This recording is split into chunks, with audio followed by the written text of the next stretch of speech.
नमस्कार। आज हम एक ऐसी जबरदस्त पौराणिक कथा की बात करने वाले हैं जिसमें क्रोध भी है, रक्षा भी और दिव्य न्याय भी। ये कहानी है भगवान शिव के उस प्रचंड स्वरूप की जिनका जन्म ही हुआ था अधर्म का नाश करने के लिए, भीषण भैरव। तो चलिए इस महागाथा में उतरते हैं। बस ये एक लाइन, यही इनकी पूरी पहचान है। सोचिए, एक तरफ रौद्र यानी गुस्से का सबसे ऊंचा रूप और दूसरी तरफ रक्षा का सबसे बड़ा भरोसा। ये जो कॉन्ट्रास्ट है ना, यही भीषण भैरव की असली शक्ति है। आज हम इसी रहस्य को समझने की कोशिश करेंगे। कहते हैं ना, हर हीरो की कहानी एक बड़ी मुसीबत से शुरू होती है। तो सवाल ये है कि भीषण भैरव को आने की जरूरत क्यों पड़ी? आखिर उस समय दुनिया में चल क्या रहा था?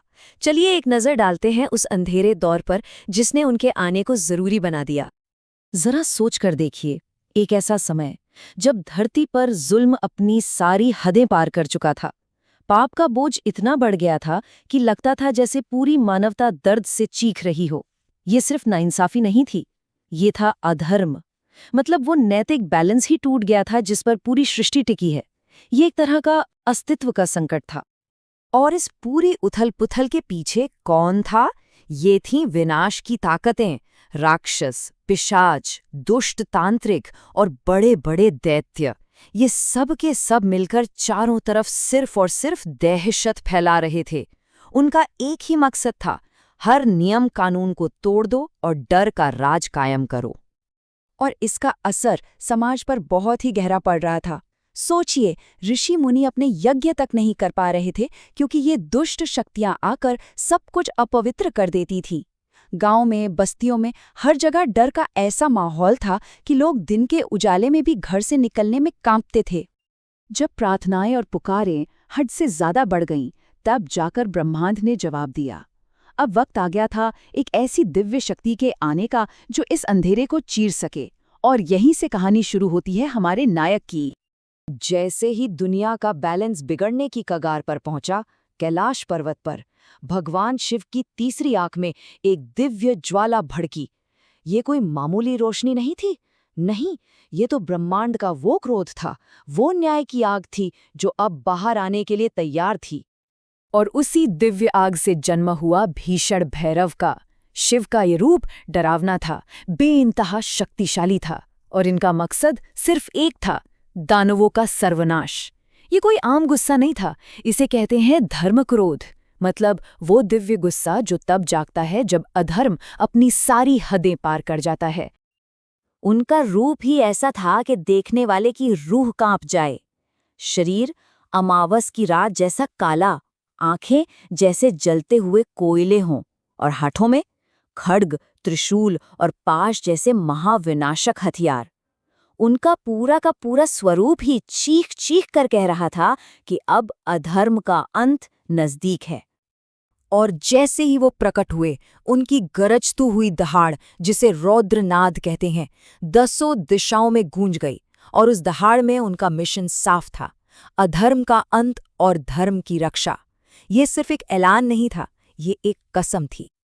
अब देखिए, हर बड़े हीरो के सामने एक उतना ही बड़ा विलन भी तो होना चाहिए, है ना, जो उसकी ताकत को चुनौती दे सके। तो अब कहानी में एंट्री होती है एक ऐसे दानव की जिसे हराना लगभग नामुमकिन माना जाता था। इस दानव का नाम था कृत्तावीर्य। और ये कोई मामूली दानव नहीं, एक बहुत बड़ा तांत्रिक भी था। इसने तपस्या करके ऐसे ऐसे वरदान पा लिए थे कि कोई देवता, कोई असुर, कोई ऋषि, कोई उसे मार ही नहीं सकता था। उसे तो पक्का यकीन हो गया था कि भाई अब मैं अमर हो चुका हूं। और अपनी इसी ताकत के नशे में चूर कृत्तावीर्य ने आतंक मचाने की सारी हदें तोड़ दीं। वो पवित्र यज्ञों को तहस नहस कर देता था, बेगुनाहों की बलि मांगता था, और तो और खुद को भगवान समझने लगा था। वो कह सकते हैं अधर्म का पोस्टर बॉय बन चुका था। तो अब कहानी उस मोड़ पर आ पहुंची है जहां दो जबरदस्त ताकतें आमने सामने आने वाली थीं। एक तरफ था कभी न हारने का घमंड, और दूसरी तरफ धर्म को बचाने का मजबूत इरादा। ये टक्कर तो होकर ही रहनी थी। वो एक घनी काली रात थी। कृत्तावीर्य अपनी तांत्रिक शक्तियों से भूतों प्रेतों की एक सेना तैयार कर रहा था। तभी अचानक पूरा का पूरा आसमान खून की तरह लाल हो गया। ये कुदरत का इशारा था कि अब इंसाफ का वक्त आ गया है। और इसके बाद जो हुआ वो कोई लड़ाई नहीं थी, वो तो बस एक तरफा संहार था।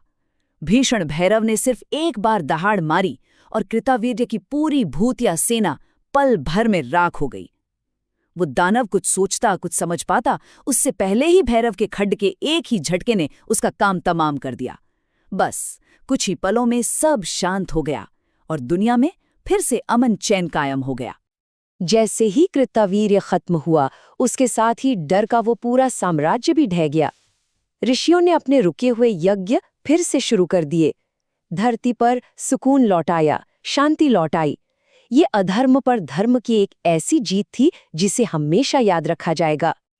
लेकिन रुकिए, भीषण भैरव की कहानी सिर्फ मारने काटने की नहीं है। उनके इस भयानक रूप के पीछे एक बहुत गहरा मतलब छिपा है। चलिए अब उस संदेश को समझने की कोशिश करते हैं। देखिए, भीषण भैरव का जो स्वरूप है ना, वो एक दो-धारी तलवार जैसा है।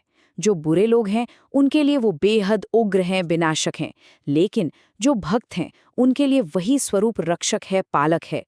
उनका गुस्सा सिर्फ और सिर्फ अधर्म के लिए रिजर्व्ड है। जो सही रास्ते पर चलते हैं उनके लिए तो वो सबसे बड़े बॉडीगार्ड हैं। तो सवाल उठता है कि वो अपने भक्तों को किन चीजों से बचाते हैं। तो सुनिए, ऐसी मान्यता है कि वो अकाल मृत्यु यानी बेवक्त मौत से बचाते हैं, काले जादू और टोने टोटके से आजाद कराते हैं, बुरी ताकतों को पास भी नहीं भटकने देते और हर तरह के डर और नेगेटिव एनर्जी के खिलाफ एक मजबूत ढाल बनकर खड़े हो जाते हैं। अच्छा, उनकी कृपा पाने के लिए कुछ खास पाठ भी बताए गए हैं, जैसे भैरवाष्टकम है दिव्य सुरक्षा के लिए, काल भैरव कवच जैसा कि नाम से ही जाहिर है बुराई के खिलाफ एक शील्ड का काम करता है, और भैरव चालीसा उनकी मौजूदगी को महसूस करने के लिए पढ़ी जाती है। कहते हैं कि जब भी कोई मुश्किल वक्त आए या दुश्मन परेशान करे तो इनका पाठ करने से फौरन मदद मिलती है। और आखिर में एक सवाल जो सोचने पर मजबूर करता है। आज की दुनिया में जहां हम सब अपने अपने तरीके के अंधेरे, नाइंसाफी और डर का सामना कर रहे हैं, वहां एक भीषण रक्षक का आइडिया हमारे लिए क्या मायने रखता है? शायद यह हमें याद दिलाता है कि बुराई से लड़ने के लिए हमेशा सिर्फ नरमी से काम नहीं चलता। कभी कभी दृढ़ता और एक जबरदस्त ताकत की भी जरूरत पड़ती है। इस पर विचार जरूर कीजिएगा।